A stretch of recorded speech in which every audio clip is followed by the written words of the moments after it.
और आपका आज वीडियो आज जो वीडियो हम लेकर आए उसका टाइटल है व्हाट मेक्स कर्तव्य भवन इंडिया स्मार्टेस्ट गवर्नमेंट हब। तो चलिए देखते हैं ये वीडियो, लेकिन इससे पहले इस वीडियो चैनल का ओरिजिनल लिंक आपको हमारी वीडियो के डिस्क्रिप्शन मिल जाएगा। सब्सक्राइब किए, लाइक किए, शेयर को फॉलो करें इनके चैनल को। इसके अलावा व्लॉग चैनल के इंस्टाग्राम लिंक भी हमारी वीडियो के डिस्क्रिप्शन मिल जाएगा। सब्सक्राइब किए, लाइक किए, शेयर को फॉलो करें। चलिए देख लेते हैं ये वीडियो। भारत विश्व का सबसे प्राचीन और सबसे बड़ा लोकतंत्र है। भारत के गौरवशाली अतीत की साक्षी दिल्ली महाभारत काल से लेकर आज तक हमारी सभ्यता, सत्ता एवं ताकत का केंद्र रही है। ब्रिटिश काल में वर्ष 1911 में देश की राजधानी कलकत्ता से दिल्ली स्थानांतरित की गई और वायसरॉय और अन्य प्रशासनिक भवनों के निर्माण के लिए रायसीना हिल को चुना गया, जो यमुना के बाढ़ क्षेत्र से काफी ऊंचाई पर था। राष्ट्रपति भवन, संसद भवन तथा नॉर्थ एवं साउथ ब्लॉक जो वर्ष 1931 में बनकर तैयार हुए और भारत में शासन का केंद्र बन गए। ब्रिटिश काल में निर्मित इन भवनों में आजादी के लंबे समय बाद आज भी सरकार के महत्वपूर्ण कार्यालय कार्यरत हैं। लेकिन बदलते भारत में अमृत काल के दौर में माननीय प्रधानमंत्री जी ने दिल्ली के सांस्कृतिक एवं ऐतिहासिक नवनिर्माण का बीड़ा उठाया और सेंट्रल विस्टा परियोजना की शुरुआत हुई, जिसके तहत कर्तव्य पथ नवनिर्माण द्वारा 100 एकड़ हरित क्षेत्र जनता को समर्पित किया गया।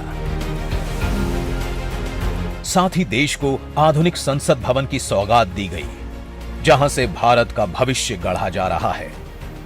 इसी कड़ी में नए एकीकृत केंद्रीय सचिवालय भवनों का निर्माण किया जा रहा है, जिनमें से कर्तव्य भवन 3 को आज देश को समर्पित किया जा रहा है। ये भवन समय की मांग भी थी और आने वाली पीढ़ियों के लिए एक संदेश भी।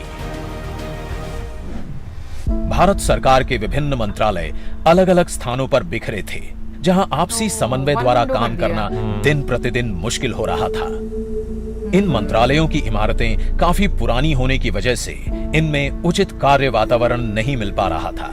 साथ ही पर्याप्त कार्य स्थान, प्राकृतिक रोशनी, पार्किंग जैसी बुनियादी सुविधाओं के अभाव के साथ साथ इनके रख रखाव पर होने वाला खर्च बहुत अधिक था।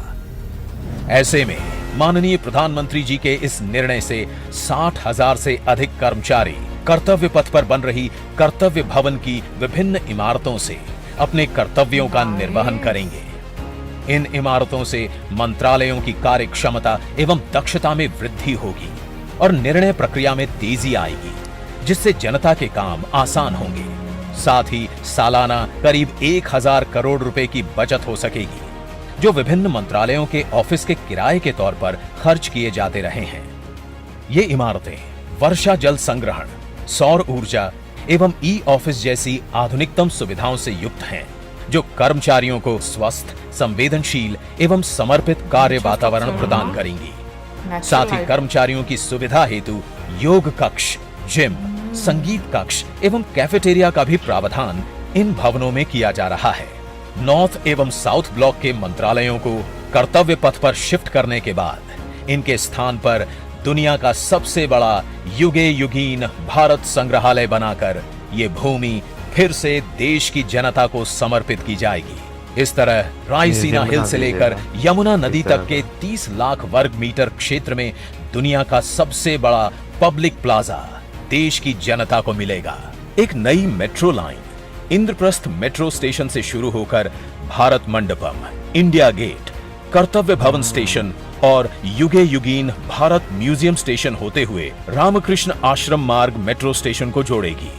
साथ ही कर्तव्य भवन की सभी इमारतें भूमिगत रूप से कर्तव्य भवन मेट्रो स्टेशन से जुड़ी होंगी।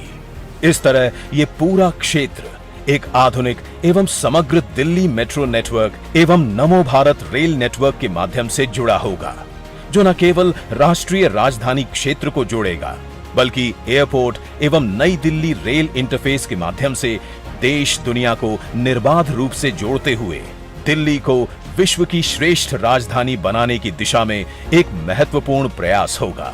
देश की राजधानी का ये ऐतिहासिक कायाकल्प विकसित भारत की नव आकांक्षाओं को साकार करने की दिशा में एक निर्णायक कदम साबित होगा।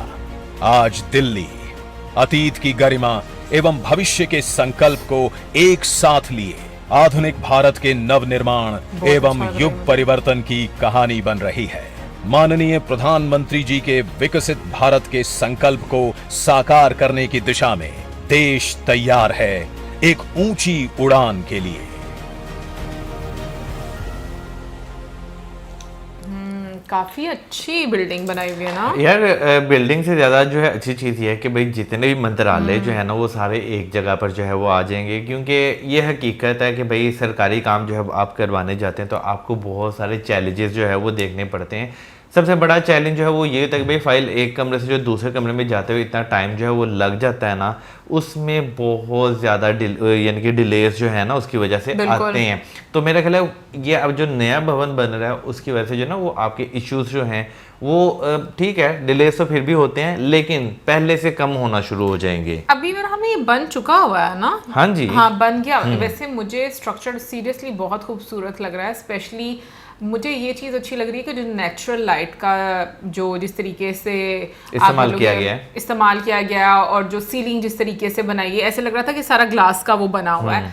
मुझे वो बहुत अच्छा लग रहा है। और दूसरा ये बिल्कुल मैं मौसम की बात से एग्री करूंगी कि लोगों के लिए बहुत फ़ायदा होता है। बाकी डिलेज होना ना होना वो एक अलग बात है, लेकिन मुझे लगता है जब आपके कर्मचारी भी इस तरह के इन्वायरमेंट में काम करते हैं ना तो वो भी मेंटली काफ़ी फ्रेश फील करते हैं। क्योंकि हम लोग नॉर्मली जो गवर्नमेंट की बिल्डिंग्स देखते हैं और जो इसमें दिखाई भी गई हैं, सारी नहीं मैं कहती कि इस तरह की होती हैं, लेकिन जो अभी हम लोगों ने स्ट्रक्चर देखा वो बहुत ही मॉडर्न स्ट्रक्चर है। और अगर हम लोग देखें तो जो आपको एक मॉडर्न इन्वायरमेंट मिलता है बड़ी बड़ी प्राइवेट फर्म्स में, जैसे कि अगर हम लोग गूगल की बात कर लें, वहाँ पर आपको जैसे आपकी एक्टिविटीज़ के लिए, आपकी लेजर एक्टिविटीज़ के लिए खाना पीना बहुत सारी सेक्शंस बनाए ये होते हैं। उसी तरीके से इसमें भी हम लोग देख रहे हैं कि कैंटीन बनाई गई है। फिर उसके अलावा जैसे मौजूद ने बोला जिम बनाया गया, संगीत योगा के लिए एक अलग से स्पेस बनाई गई है। तो मुझे लगता है कि ये चीज़ें सच में आपके वर्क प्लेस में इनकी ज़रूरत होती है और इन चीज़ों को एक कर्मचारी की लाइफ में लेकर आना ना बहुत ज़्यादा ज़रूरी है। क्योंकि काम के लोड से और फिर घर की प्रॉब्लम्स, घर का प्रेशर, बर्डन, इन सब चीज़ों में अगला बंदा भी बहुत ज़्यादा ना तंग पड़ा होता है। बिल्कुल। तो इस लिहाज से मुझे बड़ा अच्छा लगा है। बिल्कुल। वैसे अगर देखा जाए तो भाई एक्टिविटीज होती है ना, तो एक जो काम करने वाले लोग होते हैं उनके मुंह में भी एक शिकन जो होती है वो जो है उस तरह नहीं आती।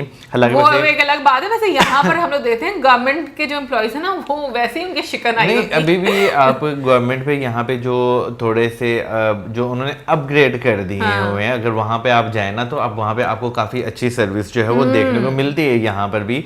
यानी कि वहाँ पे भी आपको वन विंडो सोल्यूशन जो है वो देखने को मिलता है, जो अपग्रेड जो है वो कर दी हुई है। जो अपग्रेड अभी तक नहीं हुई वहाँ पे अभी भी वही आपको जो है ना भाई यहाँ पे जाओ वहाँ पर जाओ, हाँ वो नजर आता है। तो उसी चीज को ना जब भी मैं ये देख रहा तो मेरे दिन में वही चीज चल रही थी कि भाई इस चीज के जो है ना बहुत सारे फायदे जो है वो होते हैं और आपको जो है ना वो काम ऐसे जल्दी जल्दी आपको, ठीक है वेट वहाँ पे भी आपको करना पड़ता है, लेकिन वो वाला वेट नहीं कि भाई टाइम खत्म हो गया कल आना ये होना, क्योंकि 24/7 सर्विसेज भी जो है वो होती हैं। तो बहुत सारी जो है वो आसानियाँ जो है वो टाइम के साथ साथ नज़र आएंगी जब ये बिल्डिंग जो है वो फंक्शनल हो जाएगी। बिल्कुल यहाँ पे काम होना जो है वो शुरू हो जाएगा और मेरा ख्याल है कि भाई इसमें पब्लिक भी खुश होती है और इसमें जो वहाँ पे बैठ के काम कर रहे होते हैं ना लोग, उनको भी जो है ना वो खुशी होती है, क्योंकि एक एक्स्ट्रा बर्डन जो होता है ना वो काफ़ी ज़्यादा कम हो जाता है। और जो 1000 करोड़ की बचत होगी सालाना, वो तुम देखो कितनी बड़ी अमाउंट है। और फिर उसके साथ एक और जो प्रोजेक्ट में जाते थे, हाँ जो एक और प्रोजेक्ट जो बन रहा है साथ में ट्रेन का कनेक्टिविटी का, वो बहुत अच्छा है।